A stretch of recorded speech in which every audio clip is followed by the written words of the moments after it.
Hey guys, it's Miss Johnson and I'm here to bring you our first notes for Unit 6. Today we are talking about binomial distribution.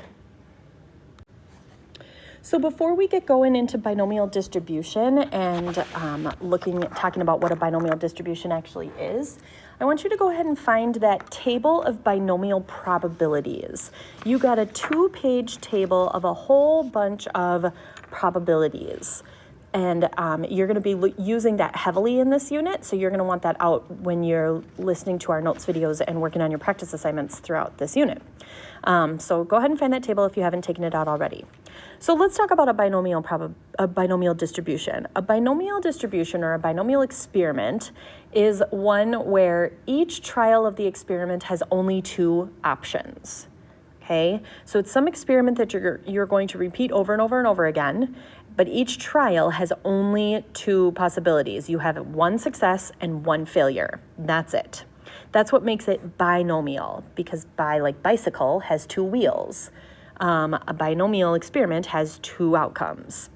The trials are independent of each other. So one good example of this is people who have children in their houses. When you have a baby, the gender of the child, you have 2 options. You either have a boy or you have a girl. The next time that you have a baby, a lot of people think that it's related to each other, the genders of the 2 kids in the house, but it's truly not. They're truly independent of each other. So the next time you have a baby, that's a new independent trial, and you still have 2 options. You could have a boy or you could have a girl. So that's just one example of a binomial experiment. So in our binomial probabilities table, there's a bunch of variables that we're going to use. N is the same variable that we've been talking about all year. We use N all the time. N is the number of trials in the experiment. How many times do you perform this experiment? X is the number of successes. So how many times do you get the one that you want? P is the probability of success on each individual trial. And then Q is the probability of failure. And sometimes you'll see this Q listed as 1 minus P. It's sometimes listed like that. But Q is the probability of failure. And you get that from taking 100% minus the probability of success, because there's only 2 options. So the 2 of them have to add up to 100%. So the probability of the distribution is called a binomial distribution. So when you have the different probabilities of the different success rates and all that, they're all called a binomial distribution. And the common binomial probabilities are given in that binomial distribution table that I suggested that you get out at the beginning of our lesson. So that binomial distribution table has common binomial probabilities that we're going to look at. So let's just practice reading that table. So in that table, I want you to find the probability of the binomial experiment that's presented. So a binomial experiment is repeated n times. Find the probability of x successes given the probability of p on any one given trial. So the first one we're going to look at is n equals 4, x equals 2, and the probability of each success individually is 0.2. So in your table, the very left-hand column is the n column. That's the total number of times an experiment has been repeated. So we're going to go down to the box or the section of values that is n equals 4. It's about 1/3 of the way down the first page. Then the second column over is the number of successes. So if you're repeating this experiment 4 times, that means you could have 0 successes, you could have 1 success, 2 success, 3 success, or 4 successes. So those are all the possibilities of successes within that section of 4 trials. So you're looking at the row where there's 2 successes, which is the 3rd row down. Then you go over to the 0.2 column. So pay attention to the probabilities that are across the top. In bold across the top, and they're actually repeated again on the very bottom in case you're close to the bottom of the table and it gets hard to read the top. But across the top, you'll see probabilities of 0.01, 0.05, 0.1, 0.2, 0.3, 0.4, 0.5, and so on and so forth, all the way up. Those are the probabilities of each one trial individually. So if I want to look at the probability of getting 2 successes out of 4, where each trial has a 0.2 success, I'm looking at the box where my probability is 0.154. So my probability here is 0.154. So practice reading your table and see if you can find the box that I'm looking at. So now let's go to the next one down. I'm looking at the 7 section. So I need to look at the very left-hand column and go down to the 7. It's the last section on the first page. So on the first page, I'm down at the 7. Then I want to look at 3 successes, which is the next column over. So you can see there's a possibility of 0, 1, 2, 3, 4, 5, 6, and 7 successes. Those are all your possibilities that you have if you're doing the trial 7 times. You're looking at the row that has 3. And then the probability of success of each individual trial is 0.6. So I'm going to go all the way over to the 0.6 column, and I get a probability of 0.194. So again, follow along with me and see if you can find the box that I'm looking at. Let's look at the next one. N equals 12. So now I need to flip in my little probability distribution chart that I have to, it's the middle section of the 3rd page. The middle section of the 3rd page is where I have a probability distribution of 12. So, or I have 12 trials, I should say. So you have n equaling 12, and there's all your possible successes. You could have 0 successes all the way up to 12 successes. You're looking at the row with 4. So I want to go down to where my number of successes, or that x variable, is 4. And then I go over to 0.1. Go over to 0.1, and you get a probability of 0.021.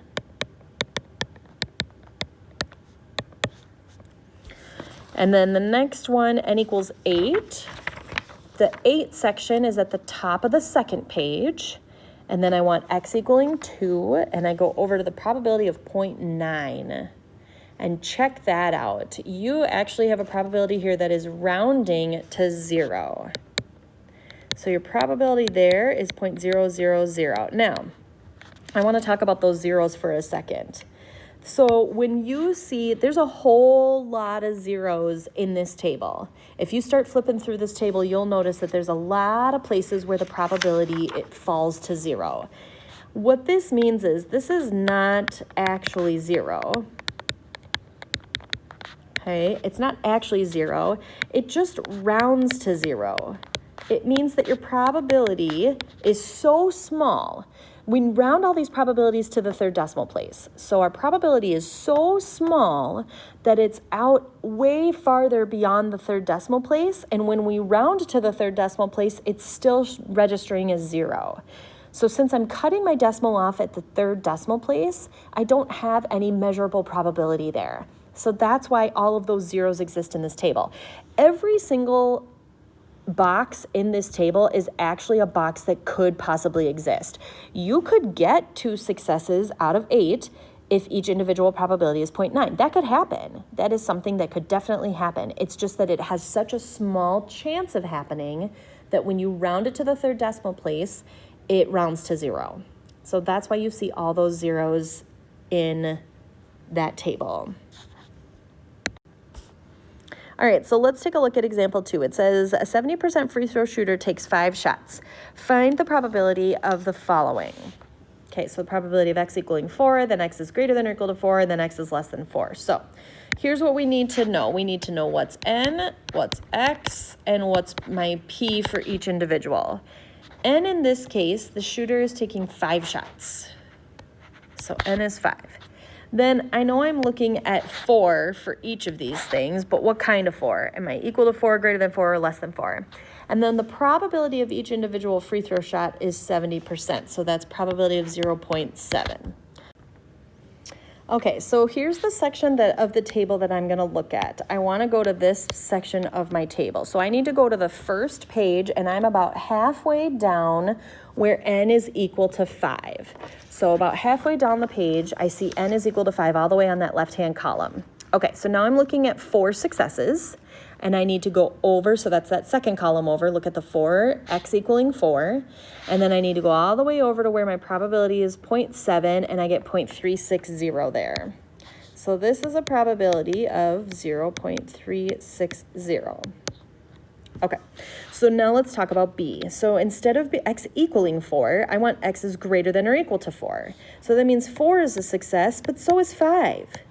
Getting 5 successes would make us happy here too. So let's look at those two things and put them together. So I look at that same row of x equaling 4, which is 0.360, but I also want to add to it the row where x equals 5, which is 0.168. And when I put those two things together, I'm just going to get my calculator out here. I have 0.360 plus 0.168, and I get 0.528 there. So 0.528 is my probability there. Then I want to look at where x is less than 4, and that's non-inclusive. So that means I'm looking at 0 plus 1 plus 2 plus 3, and I'm leaving off the 4 because I'm not including it. So I'm still in the section where n equals 5. I still am in the column where the probability is 0.7, but now I want the 0 through the 3. So that's 0.002 plus 0.028 plus 0.132 plus 0.309. So add those four things together. I'm going to type those into my calculator. Plus 0.028 plus 0.132 plus 0.309. And I get 0.471 there.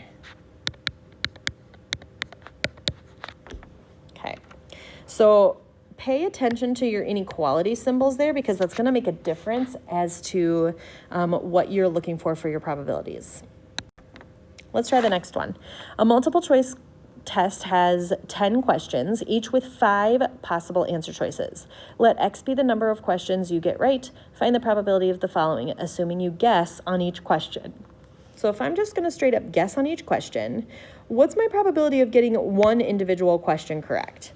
You're not given the probability in this example, except for the fact that you're given that there's 5 answer choices. So your probability of success on each individual question is getting the one correct answer out of the 5 choices.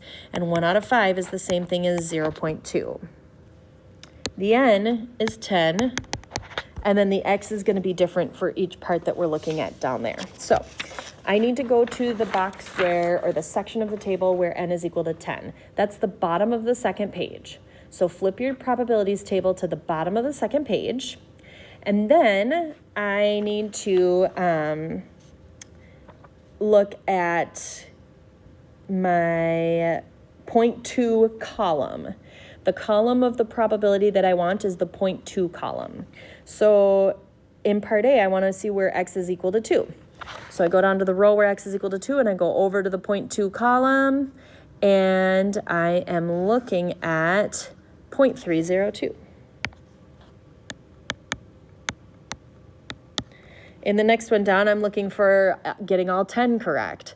The probability that you get all 10 correct, I'm sure you can imagine this. If you were going to guess on every single question of a multiple choice test, and you got every single question correct, like that, it would be a shocker to everybody. That'd be a shocker to your teacher. That'd be a shock to you. You would be very surprised if you got all 10 questions correct if you just straight up guessed. If you look at your table and you go over to the 0.2 and you go down to 10 successes, your probability there is 0. And again, just like we talked about a few slides back, that doesn't mean it's actually 0. It just means that your chances are so small, your probability is so small that it rounds to 0 when we round it to the third decimal place. So we call it 0 because it's really, really, really, really small chance, and we don't anticipate it ever really happening. All right, so then the next one, x is less than 3. That means that I'm looking at 0 plus 1 plus 2 for my successes there. So same column, same section, n equaling 10 over the 0.2 column, and I want the first 3, the 0, the 1, and the 2. That's going to give me 0.107 plus 0.268 plus 0.302. So practice following along in your table and see if you can find the section that I'm looking at. 0.107 plus 0.268 plus 0.302. So 0.677 is my probability there. And then the last one in here is x is greater than 7. So you get greater than 7 correct, which means that I'm looking at 8 plus 9 plus 10. If I look at those three, my 8 and my 9 and my 10 are all zeros. 0, 0, 0 plus 0.000, which means my probability is still, or my chances of this happening is still 0. Now, again, it all comes down to rounding. None of these probabilities are perfectly accurate. I shouldn't say none. Very few of the probabilities in this table are perfectly accurate. Very rarely do you get a terminating decimal that terminates before the third decimal place. But so it's all comes down to rounding. So there's a lot of rounding involved, which means if I were to actually calculate this into my calculator, because there is a way you can do these in your calculator, I may end up with 0.001, just depending on what I rounded to out there. But for our purposes, when we're reading the table, if I'm looking at 3 zeros, 0 plus 0 plus 0, I'm going to add those up and still get 0. Okay, so let's take a look at example 4. It says the probability of a male child being born is 0.5. If a family has 4 children, find the probability of the following. Okay, so your n is going to equal 5. No, sorry, your n is going to equal 4. Fix that. Your n is going to equal 4 because the family is having 4 children. Your probability of each individual trial is 0.5. Like we talked about before, you have a 50-50 shot of getting a boy or a girl, and then you're looking at all of those x's. So at least one boy, at least one. Pay attention to that phrase there. That means that x is greater than or equal to 1, which means you want 1 plus 2 plus 3 plus 4. So if I go through my table, I need to go to the section where n is equal to 4. It's on the front of my little chart here. The very first page, it's that n equals 4 is about a third of the way down. And I'm going over to the 0.5 column. And I see that I'm looking at 0.250. So this is going to be 0.250 plus 0.375 plus 0.250 again plus 0.063. When I add all of those things up, 250 plus 0.375 plus 0.250 again plus 0.063, I end up with 0.938. 0.938 there. Now, another way that you could think of that is take the one that you don't want. The only one that you don't want is where x is equal to 0. You don't want the 0. So if I took 1 minus the probability that it's equal to 0, which in this case would be 1 minus 0.063, what do I get there? I get 0.937. Now, I would accept both of these answers. They're not exactly the same, but I would accept them both. Here's why. This is all the rounding. This is where you get a discrepancy in those. This was rounded, this was rounded, this was rounded, and that was rounded, which means I somewhere in all 4 of those rounding situations, I somewhere lost 1/1000th of my data. And that's okay. It's okay. We don't have to be exactly perfect here in probability. It's not possible for us to be exactly perfect in probability. Most of these decimals are going to go on and on and on, and we're going to have to round them somewhere. So the world of probability has decided we round it to the thousandths place, and so that's just where we lose a little bit of accuracy, and that's okay. So exactly one boy is just where x is equal to 1. Oops, not 0. X is equal to 1. So I end up here with just that 0.250. 0.250. And then at most 3 boys means that I want x is less than or equal to 3. At most 3 means I could have 0, 1, 2, or 3. So again, I end up with 0 plus 1 plus 2 plus 3. The only thing I've left out is the 4. The only thing I don't want is the 4. So If I don't want the 4, I could take 1 minus the 4 success out of 4 kids at the 50% rate, which is again that 0.063, or in other words, 0.937. Or you could add up the ones that you see. Notice what you see here. You have the 0.063 plus 0.250 plus 0.375 plus 0.250. Do you notice that the two on the outside mirror each other? So like you have the 0.063 for 0, and then you have the 0.063 for 4. And then you have the 0.250 for the 1, and you have the 0.250 for the 3. That's no coincidence that those two match each other and that those two match each other. The reason for that is because your probability up at the top was 0.5.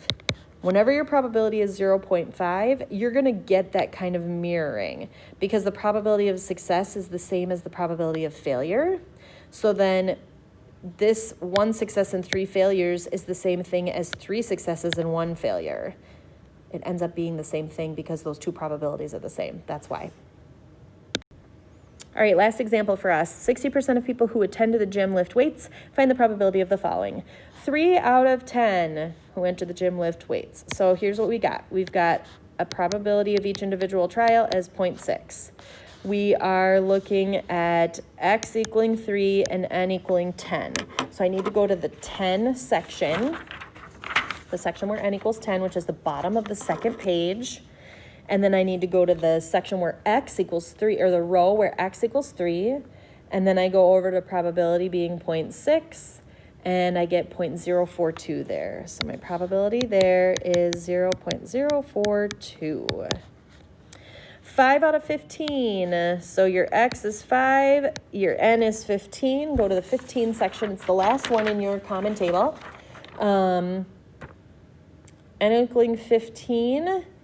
X equaling 5, and I go over to the 0.6 row. So 0.024.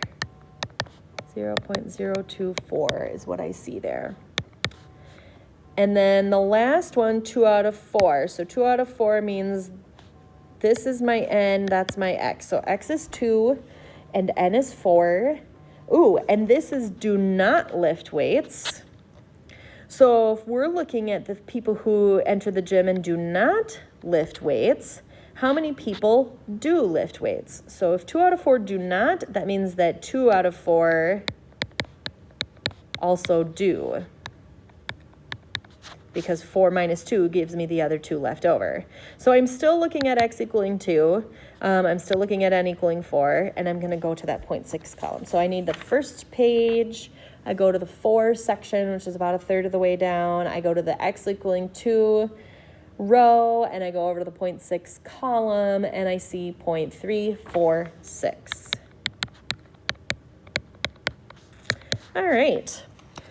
So that takes us to the end of our notes for today. Thanks for going through with me and learning about your probability distribution table. This is a table that we'll use all throughout Unit 6. So every time you're working on Unit 6, you're going to have that chart out in front of you. So keep that handy and try to take care of it so you don't lose it. And thanks for tuning in, and I will catch you next time.